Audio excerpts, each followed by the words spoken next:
every time Oakley has been on the podcast, we get bombarded with questions in our inbox directed to Oakley from listeners around the world. And the thing that's always really kind of surprised me is that it's from listeners of all ages. I do have to say, you've really cracked the code on so many things that I struggled with. I feel at times like I'm the parent of somebody who lived to be 100 years who came back as you. That would be kind of cool. All right, let's jump in. The first question. This one from a 17-year-old Oakley, I'm 17 years old, and I just want to know, how do I ensure a stress-free college search? And before you jump into this, because I know you're going to talk about the pressure, I think what we're about to talk about is relevant to any moment in life where you feel the stress of wanting something and you don't know how to manage it, whether it is graduating from college and needing to get a job, or maybe you're trying to have kids and it's not happening as fast as you thought and you're starting to get stressed about the process, or you are not dating anybody and you really want to find the one and you're starting to get stressed about the process, or you want to find your purpose and you don't know what you're supposed to be doing with your life, and so you start to get stressed about the process. And so as you listen to us unpack this, because I don't know what you're going to talk about, Oak, listen from whatever it is that you're stressed about. And now I'm going to turn it over to you, because I do know that the college process is a very unique thing, though, because you're going through this at the same time with all the other people your age. So it must amplify it. So where do you want to start with this? Yeah, I think if we go back to broadening it to just stress in general, stress is a natural part of life. So you will never live a life that is stress-free. You will always feel stress with things like the college process, job hunting, searching for friends, anything like that. Everything can involve stress. And I think first accepting that in life you'll feel stressed is super important, and not resisting the stress when it comes is important. And with the college process in particular, I know that's super stressful. And honestly, I think it's supposed to be stressful. Why? Because, you look at these colleges and you look at, the acceptance rate. Oh, my God, it's like 13%. And, oh, my God, 10,000 kids are doing this. And, oh, my God, like I have to write one essay and everything relies on this one essay and they know nothing about me, but I really want to get into this school. It's really stressful. And like, this isn't going to get me into college. And so I delete it. And then I write another one and I'm like, this isn't good enough. This isn't going to get me into college. And I think for me and for everybody going through the college process, it's really, really important to just like step back for a second and just be like, take a deep breath and just stop and like take your time, because you are incredibly special. You have many things that make you unique, and something that you've probably heard before, but you're going to hear it again, is that no matter where you end up, like, it won't predict your life. If you don't get into your dream college, your life is not ruined. You're not going to be able to not get the job you want or live in the place you want to live. And 9 times out of 10, that college that you're going to go to instead is going to be pretty sweet. And if you don't like it, you can transfer out of it and do another one.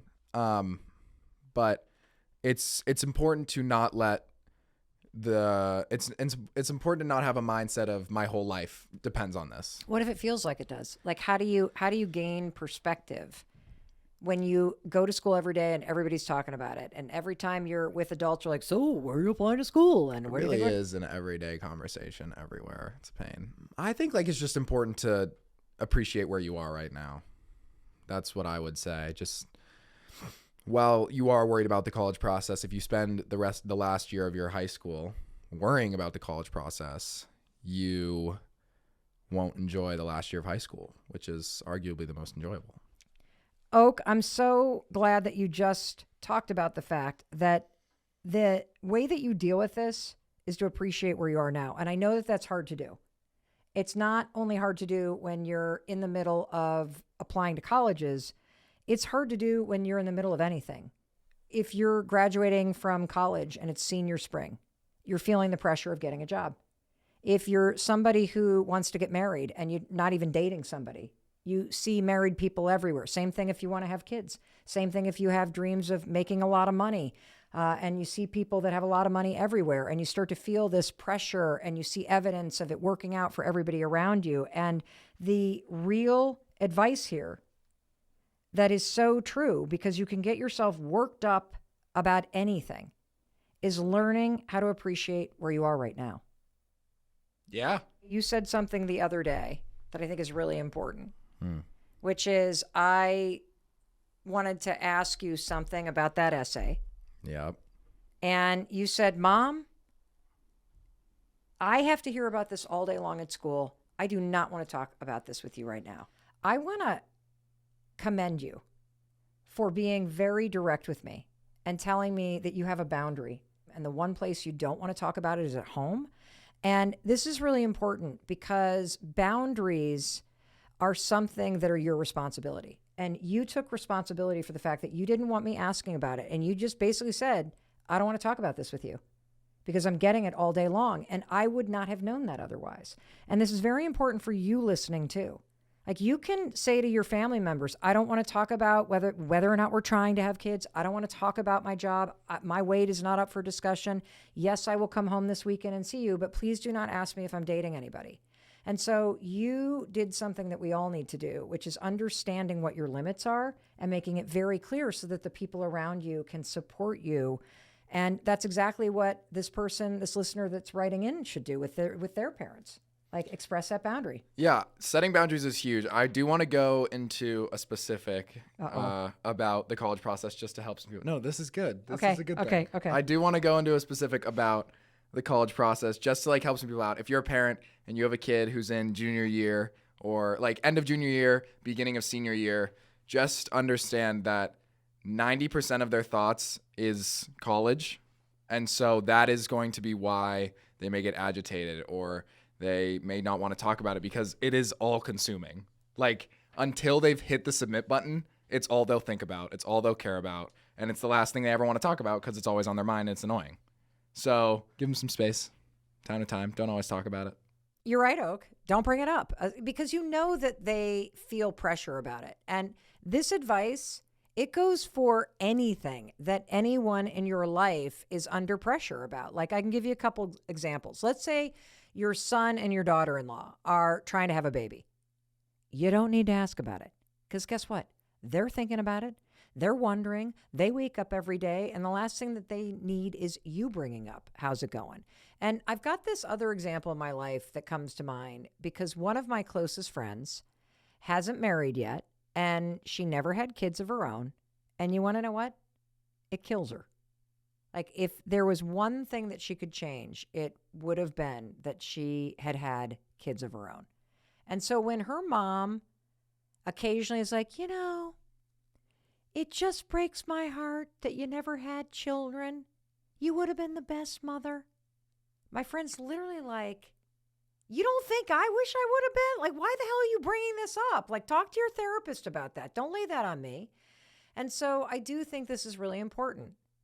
If somebody that you love cares about something, the job search, the search for a house, you don't need to bring it up, okay? If they want to talk to you about it, they will bring it up with you. Just give them space, show them you love them, and show them that you care about them, and do it in other ways. Great advice, Oak. Here's another question. We're going through a divorce, and I'm worried about our kids. You don't have to give them reason. Like, you don't have to give them specifics as to why you're getting a divorce. But I would be honest with them. We're unhappy, like, blah, blah, blah, blah. And it is not your fault. Make sure you reinstate that. That's huge because plenty of kids worry that it is their fault. But also take their needs into account. And, like, if they want to, like, just, like, take their suggestions and their needs into account. So, like, if they want to be at the dad's house or the mom's house, like, if they want to go somewhere, like, you should let them. Like, you shouldn't be like, no, you can't. Like, you can't go anywhere. You have to be with me right now. Like, all this kind of stuff. Just, they're people too. They're living their own lives. You and your spouse are not the only ones that are suffering from this. They're in just as much pain because they're watching their two parents separate. So just take their needs into account and understand that they are also grieving. And they need to maybe go through it a little bit differently than you need them to go through it. Yeah. 100%. Do not talk about your spouse with them. Don't be like, oh, I'm so upset with what they've been doing or stuff like that. Do not. They don't need to hear it. Oakley, my 15-year-old is always in her room. Do I just let her be? I'm scared for our relationship and I don't know what to do. Well, I'm guessing she's always in her room because she's probably on her phone. Oh. Oh, yeah. Wait, that's what you guys do in your rooms? I mean, most likely, yeah. Okay, so she's always on her phone, which is why she's always in her room. Mm-hmm. Honestly, since I'm like a senior in high school, what I'm mostly doing in my room is homework or like talking to my friends on the phone. But yeah. So she's in her room because she wants privacy while she's on her phone. Yes. Okay, so what do you do about that? She's 15, so her whole world is her friends. When do you think somebody should be alarmed that their teen is spending a ton of time alone in their room? Like, what I would think it's be like if you don't see them, like they come home from school and they just don't leave their room. That's when it is alarming. Yeah. And do you have a good lead in for how you broach that? Because so many times we blow it with the way we open a conversation. I'd just be like, hey, like, I feel as though you're in your room a lot as of recently, and I'm just kind of curious as to what's happening, you know? Nothing. Then I would say, I want to respond to nothing. That's a great, like, I use that line all the time. No shit, I use you that do. line all the time. I have an in. Okay, what's your in? You don't seem like yourself. Yeah, that's good. That's that'll get them. That'll get them. Because if there is something wrong, then they'll be like, "You're right. There is something wrong." Yeah, that gets them. Okay. And even if they don't answer right away, it sort of marinates. And then they'll be like, "They know." I think a big thing you could do is probably have like a family dinner, designated time where everybody has to come together. I think there's also the fact that she's getting older, however, and so you don't want to step on her coattails too much. Like, you want to give her a little bit of freedom. But I would just, in a like polite way, I would just have her like have a mandatory dinner. Like, it's an hour and a half every night. That's when you guys can get together and talk. So don't worry about the fact that she's in her room on her phone. Mm-hmm. Is there any kind of thing to do at dinner that opens up conversation? Yeah, we play a game called High and Low, which is in the title. You share your high of the day and your low of the day. And you just go around and you say your high and low. And that usually opens up conversation pretty well for us. Yeah, it really does. Mm-hmm. Okay. What amount of gaming is normal? My son is 17, like Oakley, and is, I think, playing too much games. Yeah, I think I definitely used to have a problem with gaming too much. Really? When I was younger. Yeah, for sure. Just because, well, the thing with guys is that it's super common for a girl to jump on the phone and talk to her best friend for 3 hours. Yep. And that's not frowned upon, which is totally fine. But for a guy, like, guys don't really do that. But what they do is they jump on like their Xbox or their console or their computer and they game for 3 hours. And the guy thinks of it as the equivalent of like talking to their friend on the phone for 3 hours. But instead of just like talking, they're like doing something in front of them as well. You know, Dad and I used to fight about this all the time. I do, yeah. Because he would be so upset that you were spending hours on like whatever video game. I'd be like, dude, he's not alone. Like, he's hanging out with his friends. They're on their headsets. They're talking to each other while they're playing. This is a play date. Yeah.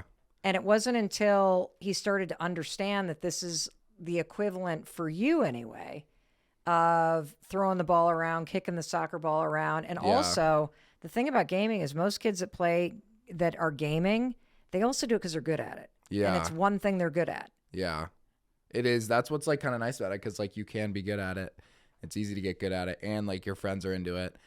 And when you're young and you don't have a car and you can't go out and hang out with them and you don't want to ask your parents, it's just so easy to turn it on and start talking to them and doing something else. Reel I'm it saying in. like an hour or two a weekend, if it's like 3, 4, like they're just talking to their friends. Like they're just trying to connect with people because they can't go anywhere else right now. And so I wouldn't worry too much. But again, if it's like their whole life and they're just doing it 9 to 5, like I would say you should consider doing other things.